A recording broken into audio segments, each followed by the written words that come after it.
আমার অভিজ্ঞতা গত প্রায় 10 বছর হতে গেল আমি দেখছি এই পরিস্থিতির মধ্যে লড়াই করে আমরা পার্টিকে এগিয়ে দিয়েছি। যাদের উপর অত্যাচার হচ্ছে, বাড়ি ভাঙা হচ্ছে, এখনও চলছে, পার্টি তাদের সঙ্গে আছে, যথাসম্ভব চেষ্টা করছে। এবার 21-এর মতো হবে না যে আমরা ফেলে পালিয়ে যাব। আমরা বিজেপির পুরো টিম পুরো সব ছাতে আছি, পাশে দাঁড়াবো। ভোটের ফল শাসকের অনুকূলে যেতেই 21-এর কায়দাতেই রাজ্য জুড়ে হিংসার অভিযোগ। কিন্তু এবার 21-এর পুনরাবৃত্তি হবে না বলে কর্মীদের মনোবল চাঙ্গা করা টনিক দিলেন সুকান্ত মজুমদার। কারণ 21-এর বিধানসভার পর বিজেপি কর্মীদের অভিযোগ ছিল পাশে ছিলেন না শীর্ষ নেতৃত্ব। এদিন কথার ফাঁকেই হঠাৎ সে কথা শোনা গেল রাজ্য বিজেপি সভাপতির গলায়। এবার 21-এর মতো হবে না যে আমরা ফেলে পালিয়ে যাব। আমরা বিজেপির পুরো টিম পুরো সব ছাতে আছি, পাশে দাঁড়াবো। বিজেপির অভিযোগ, শাসক তৃণমূলের হিংসায় জেলায় জেলায় ঘরছাড়া বিজেপির সাধারণ কর্মীরা। কেউ ঘর ছেড়ে ভিন রাজ্যে, কেউ ঘর ছেড়ে বিজেপির কার্যালয়ে আশ্রয় নিয়েছেন। বেলেঘাটা, বসিরহাট, জয়নগর এলাকার বিজেপি কর্মীদের কলকাতায় দলীয় কার্যালয়ে আশ্রয় দিয়েছে রাজ্য নেতৃত্ব। হিংসায় আক্রান্তদের সঙ্গে সাক্ষাৎ করতে বিজেপি রাজ্য দপ্তরের সামনে মাহেশ্বরী ভবনে যান সুকান্ত মজুমদার। সেখানেই সুকান্তর মারের পাল্টা মারের নিদান। শুধরে যান, এখনো সময় আছে। কর্মীদের মনোবল চাঙ্গা করতে মুখ্যমন্ত্রীকে হুঁশিয়ারি রাজ্য বিজেপি সভাপতির। কিন্তু মনে রাখবেন, great power brings great responsibility. আপনিও একসময় বিরোধী ছিলেন যখন আপনার একটা সিট ছিল, আপনি একা জিতেছিলেন। প্রশাসনের উপর চাপ তৈরি করেছেন, আমার কাছে খবর আছে। ডিএমকে চাপ দিয়েছেন রিকাউন্টিং করার জন্য।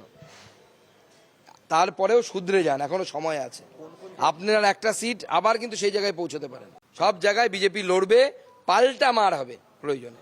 যদি তৃণমূল সংযত না হয়, পাল্টা মারবো আমরা, পরিষ্কার বলে দিচ্ছি।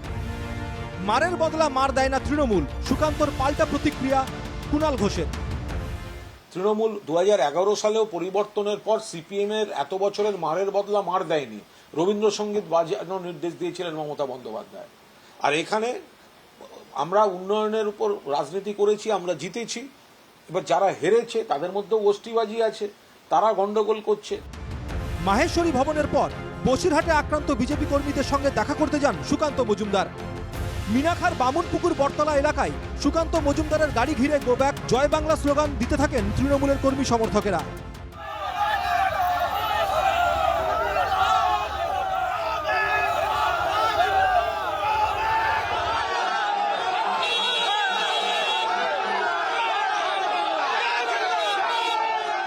শাসক দলের কর্মী সমর্থকরা রাস্তার দুই দিক ঘিরেছিলেন এবং কার্যত কেন্দ্রীয় নিরাপত্তা ব্যবহার করে তাকে এই মুহূর্তে সেফলি বের করে নিয়ে যাওয়া হচ্ছে। বসিরহাটে যাওয়ার পথে প্রথমেই বামনপুকুর অঞ্চল, সেখানে বাধার মুখে সুকান্ত মজুমদার এবং সরাসরি তিনি তোপ দাগলেন পুলিশের নিষ্ক্রিয়তার বিরুদ্ধেও। তাদের ঘর তালা মেরে দেওয়া হয়েছে, তারা যেন ঘরে ঢুকতে না পারে, লাঠি ছোটা নিয়ে ঘুরে বেড়াচ্ছে।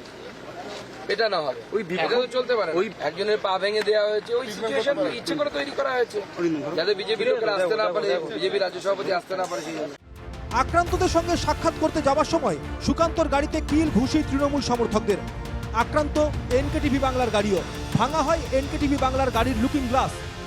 যেভাবে গাড়ির উপরে হামলা করা হলো, সেন্ট্রাল ফোর্স না থাকলে তো গাড়ি ভেঙে দিতে হয়তো। সাংবাদিকদেরও একটি গাড়ির উপরে হামলা হয়েছে, লুকিং গ্লাস ভেঙে দেওয়া হয়েছে।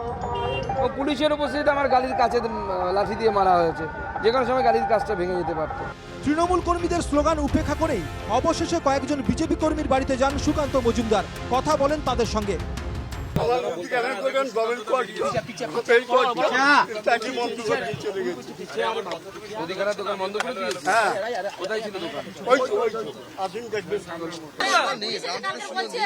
পুলিশের জামাই বলছে, হুমকি দিচ্ছে যে তোমরা সব মিথ্যা কথা বলছে, সব মিথ্যা কথা বলছে। এবার কাল রাত 10টার সময় আমার দুটো ছাগল নিয়ে এসে পুলিশ এসে নিজে এসে ঘরে এনে দিয়ে গেল। আমরা সব মিথ্যা কথা বলছি। কালকে টিএমসির লোকেরা নিয়ে গেছে। আমরা আমাদের বলছে যে 23 তারিখের পরে তোমাদের ঘরে বাস করতে দেবো না, তোমাদের ঘর ভেঙে তুলে স্যার মুসলিম নিয়ে এসে তোমাদের ঘর সব ভাঙতে পারো। আক্রান্ত বিজেপি কর্মীদের সঙ্গে কথা বলেই সোজা বসিরহাট পুলিশ সুপারের অফিসে যান সুকান্ত মজুমদার। ভোট পরবর্তী হিংসায় সুকান্ত মজুমদারের পাশাপাশি বিরোধী দলনেতা শুভেন্দু অধিকারীও রাজ্যপালকে সক্রিয় হতে আবেদন জানান। শুভেন্দুর আবেদন, ভোট পরবর্তী হিংসায় উত্তপ্ত জায়গাগুলি পরিদর্শন করুন রাজ্যপাল। সৌরজ্যোতি বন্দ্যোপাধ্যায় ও সঞ্জীব সরকারের রিপোর্ট, এনকেটিভি বাংলা।